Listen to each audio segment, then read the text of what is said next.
Bueno, como les decía, tengo acá también para mostrarles. Esto lo cierro y Que está en pongo, el bueno, móvil. lo de Agustín Laje, que anoche estuvo en TN, em, que supuestamente iba a estar 20 minutos. Y bueno, vamos a ver qué pasó finalmente en este video, en esta entrevista, con dos periodistas, con editores de género. Que está en el móvil. Además de con Hernán Lacunza, íbamos a conversar con Agustín Laje. No sé si ustedes en casa lo conocen. Es uno de los escritores más vendidos de la Argentina y diría que de Latinoamérica también en sus libros, sobre un pensamiento más de derecha. Él es muy joven. Maru, ¿estás ahí con él? Sí, estoy acá con Agustín Laje. Más de derecha decís vos, él se define como de ultraderecha, Claro, inclusive pues. una de las cosas que plantea en sus libros, el que te acordás, ¿se acuerdan? En 2022, en la rural, Javier Milei, cuando todavía no eran candidato a presidente, presentó su anteúltimo libro, que era La batalla cultural, y presentó ahora uno nuevo, que es Generación Idiota. Agustín, buenas noches, gracias por estar con nosotros. Muy buenas noches, gracias a vos. ¿Cómo te definís vos? Mira, yo me defino como una persona de derechas. Lo que pasa es que hoy ser de derechas se abre la puerta para que de inmediato se lo califique a uno de ultraderecha. Pero ultraderecha tiene un tufillo medio neonazi y yo no tengo absolutamente nada que ver con ese tipo de corrientes. De hecho, en la corriente que yo me siento cómodo es lo que podemos llamar muy genéricamente nueva derecha. La nueva derecha es una articulación entre sectores libertarios, sectores conservadores populares, sectores patrióticos, que no es una invención mía, sino que ya existe, no existe desde Milei, sino que Milei en todo caso se inscribe de alguna forma en esas corrientes. La nueva derecha tiene que ver con lo que pasa, por ejemplo, en Estados Unidos con Trump, con lo que pasa en España con Vox, con lo que pasa con Chile, por ejemplo, con el espacio de José Antonio Cast.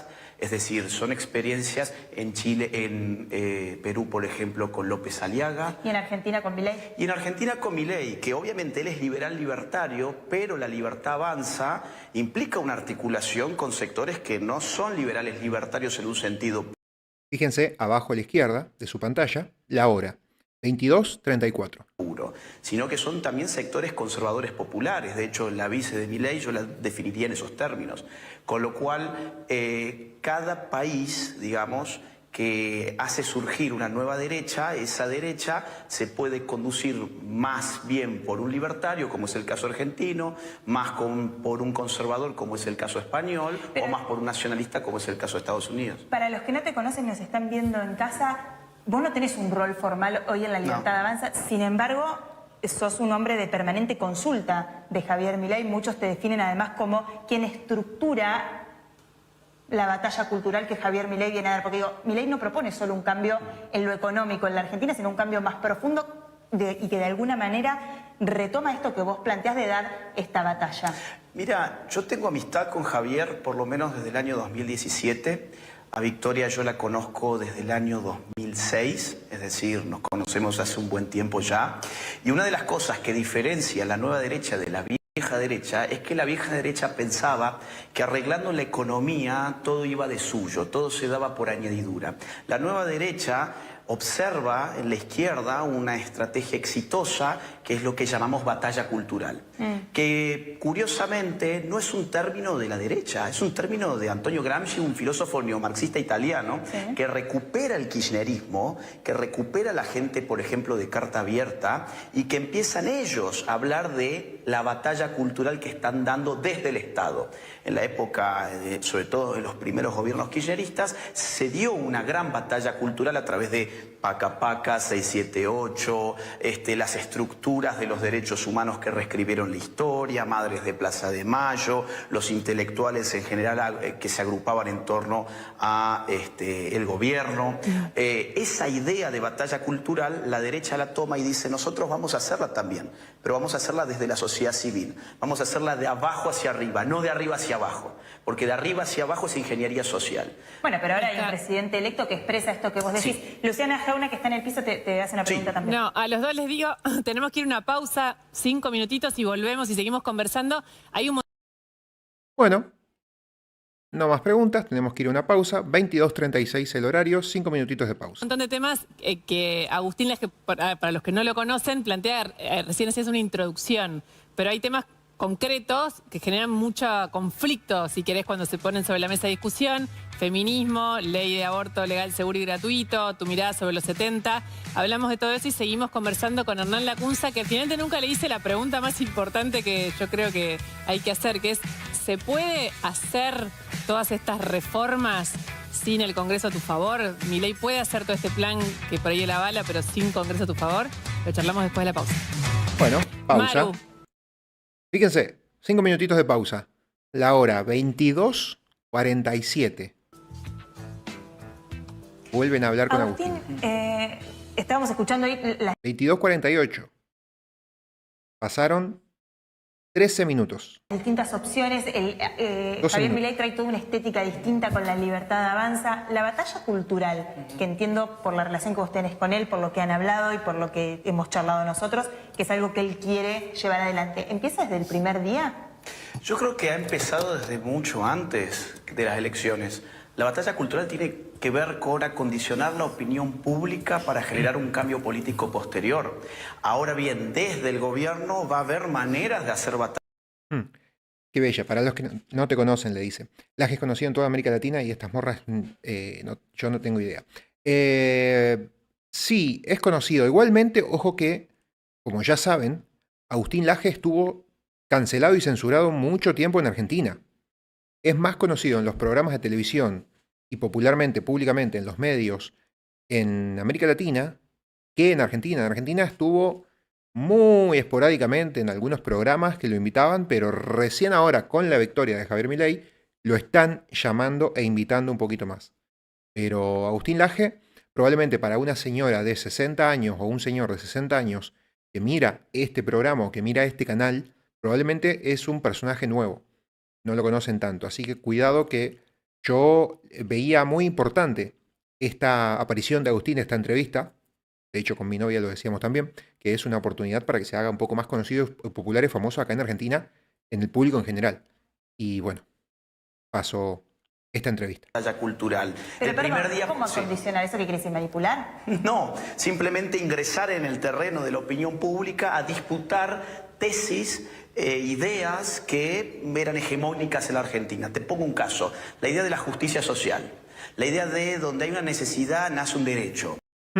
Muy bien, Agustín Laje está planteando lo que plantea en su libro Batalla Cultural.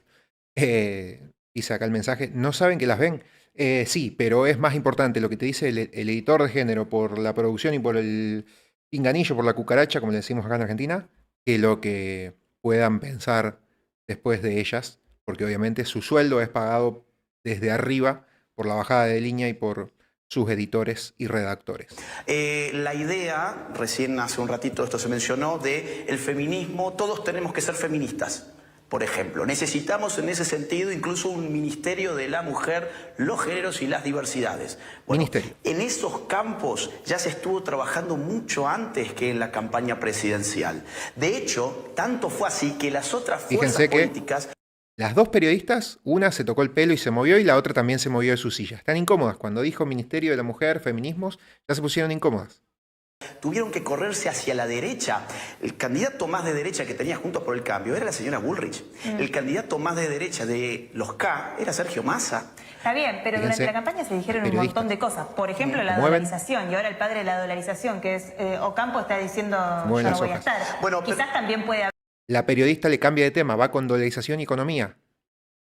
Se ve que le dijeron, hay que dejar de hablar de estos temas. una marcha atrás con esta batalla cultural. Mira, yo no lo creo porque, a ver, hace 48 horas, por ejemplo, Bertie Venegas Lynch, diputado de La Libertad Avanza, anunció, por ejemplo, que su objetivo primordial en el Congreso va a ser luchar para derogar la ley del aborto, que no es un tema económico, es un tema más bien cultural. O, por ejemplo, ya Sí, se pero sabe... sí. la vicepresidenta electa de la Nación ahora, cuando se lo preguntaron, se lo preguntamos nosotros, creo, en una entrevista durante el debate, dijo que era un tema que por supuesto que le importaba, pero que no estaba entre las prioridades. Bueno, lo que pasa es que con la disposición y con el poder que hoy tiene La Libertad Avanza en el poder legislativo, evidentemente ahora no alcanza.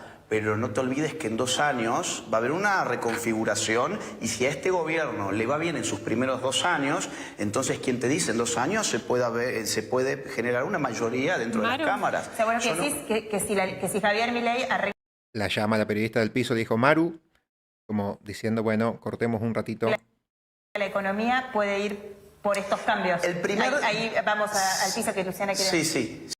Le dijo algo la chica que está al lado de Agustín y le dijo, pero para, que vamos al piso. También le habló de economía. Fíjense como siempre quieren cambiar el eje de la entrevista. Sí, Luciana. No, me intrigaba, Agustín, en representación de qué supuestas mayorías ustedes entienden que tienen que ir a revisar una ley que pasó por absolutamente todo el tránsito del Congreso, no solo por la votación, sino por la cantidad enorme de especialistas que fueron, se generó una movilización popular, digo, pasó por todos los registros institucionales para aprobarse. Sí. Y me intriga en representación de qué parte de la sociedad o de qué mayoría de la sociedad ustedes entienden que hay que volver a hablar de eso.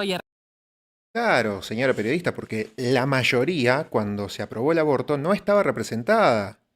Claramente lo que hubo fue un juego político, porque claramente, cuando la mayoría se expresó en el 2018, la ley de aborto en Argentina no pasó. Pero luego, en el 2020, con el cambio de gobierno y Alberto Fernández en el poder, ahí sí pudieron mover más voluntades económicamente para que esos diputados y senadores sí aprueben las leyes. En cambio, en el 2018, preelecciones 2019, ¿se acuerdan del lema ese con aborto no te voto? Bueno, se cagaron las patas los diputados y senadores, entonces votaron en contra de la ley del aborto. En cambio, 2020, ya habiendo pasado la elección, estaban más tranquilos en sus cargos, en sus puestos de políticos, cobrando millones de pesos. Entonces ahí sí votaron a favor del aborto, que era una bajada de línea globalista. Revisarlo. Bueno, convengamos que el debate...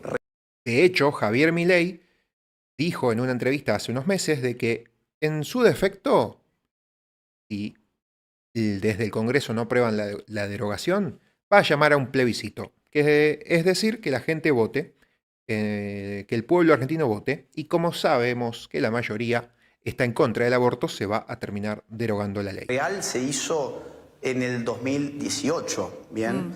Después, durante Alberto Fernández, no hubo debate. Y aparte que las leyes no son cuestiones estáticas que aparecen allí y nunca más se las puede tocar. Porque en el 2018 la gente pudo salir a manifestarse en contra. El movimiento Provida fue y es muy grande en Argentina. En cambio, en el 2020 no se podía manifestar por la pandemia. Por eso hubo ahí una avivada política de parte del kirchnerismo y del globalismo para impulsar en el 2020 la ley del aborto. Hay una enorme porción del pueblo argentino que está en contra de esa ley. Es como la ley de alquiler. Bueno, sí, como un montón de cosas. Hay una enorme porción del pueblo argentino que no está de acuerdo con muchas cosas, pero para eso está el Congreso como representación. Entonces, si cada grupo social, si cada grupo social quiere revisar cada ley que se aprueba institucionalmente en Argentina, entonces no terminas nunca de... Y no, porque las sociedades son dinámicas. Aparte, las representaciones no siempre representan de la manera correcta. Por eso Agustín recién dijo muy bien que dentro de 2 años tal vez la gente se aprueba otra vez al gobierno de Javier Milei. Ahí sí podrá tener mayoría de diputados y senadores en el Congreso y se van a rever cosas y leyes que estuvieron mal planteadas en su momento. De institucionalizar nada. Por eso me pregunto por qué entienden cuál es la mayoría que representan y de dónde salió, digamos, dónde está ese número.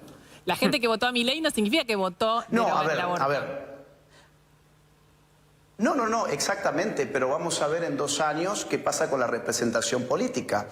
Como dije recién, en 2 años se votará y la gente dirá, bueno, queremos apostar por más legisladores de este espacio político o no. Si las mayorías están, yo no puedo hablar a qué en calidad de vocero de nada, yo no tengo ningún cargo. Yo estoy interpretando lo que Bertie Venegas Lynch dijo hace 48 horas. Sí.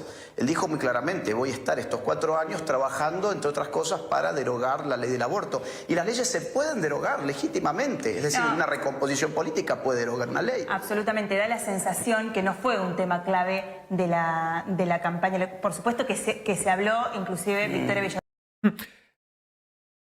Como si estas periodistas pudieran interpretar cuáles son los temas claves y cuáles no de la campaña. Cuando sabemos que los dos, tanto Javier Milei como Victoria Villarroel, los dos de la fórmula presidencial, se declararon abiertamente en contra del aborto y siendo pro vida, incluso yendo a manifestaciones en sus momentos. Así que, claramente, acá están faltando a la honestidad intelectual o no tienen idea de lo que la gente realmente votó. Por eso estaban todos sorprendidos cuando ganó Javier Milei en las PASO, porque no saben lo que el pueblo quiere. Obviamente, sabemos que la casta periodística también existe y no está en contacto con el pueblo y con las necesidades del pueblo. Por eso no saben lo que el pueblo quiere y por eso Javier Milei sí supo interpretar toda esa representación y por eso gana la elección. Rubén Díaz antes de la elección dijo que en la Argentina se estaban abortando bebés a términos, lo cual no sería un aborto, sino que sería un asesinato y debería ser denunciado penalmente. Pero digo, da la sensación que no fue el caballito de batalla por el cual Javier Milei termina ganando las elecciones. Creo que en ese sentido apunta Luciana, ¿no? Uno vota a un candidato a presidente o un proyecto político por muchas cosas, no necesariamente eso quiere decir que toda la gente que te vota esté de acuerdo con algunos con algunas propuestas que quizás son más extremas y con una ley que nos lleva muchísimos años. Digo, es muy joven la ley de legalización. Pero se dijo públicamente y se lo repitió un montón de veces. Sí. O sea, a ver, esto no es una sorpresa postelecciones. La gente votó a un candidato que dijo infinidad de veces, es más, lo dijo Infantino. Es un candidato, Milei, que incluso dijo que está en contra del aborto en 2 de las 3 causales.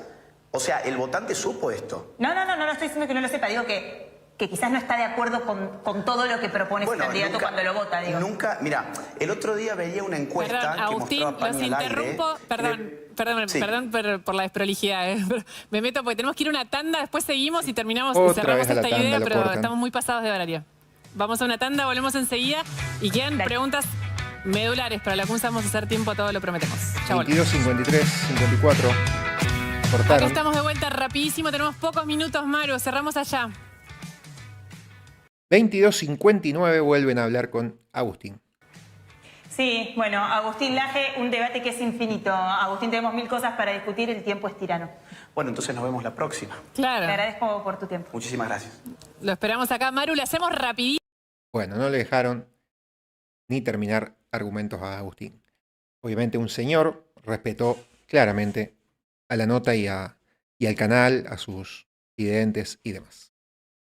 Dice Mario, Milei mintió, él se juntó con la casta. Bueno, Mario, ahí la verdad que no estoy en desacuerdo con vos. En ese sentido, tenés cierta razón. Ahora bien, tengo que preguntarte, Mario, ¿preferís que Milei se junte con la casta y que pueda gobernar y que Argentina esté bien en los próximos 4 años? Y después de esos próximos 4, o a lo mejor en 2 años, Milei tenga mayor representación en diputados y senadores y pueda ya desligarse totalmente de la casta, o preferís que no se haya juntado con nada de la casta, nada, y que no pueda tener gobernabilidad y que no pueda hacer ninguna reforma y que Argentina esté mal por los próximos 4 años o mucho peor en los próximos 2. Es feo votar a una persona que miente. Si vamos a interpretar eso, entonces tenemos que analizar las variables de la verdad y la mentira. ¿Quién mentía más? ¿Massa o Milei? Bueno, Massa 100%, Milei 10%. Obviamente es mucho más votable Milei. Yo sentiría vergüenza, tan corruptas son y bueno, tienen que laburar. Tus premisas son falsas. ¿Cuáles? Por favor, en un comentario grande acá, todo lo que pienses te lo vamos a estar leyendo. Bueno, y ahora vamos a pasar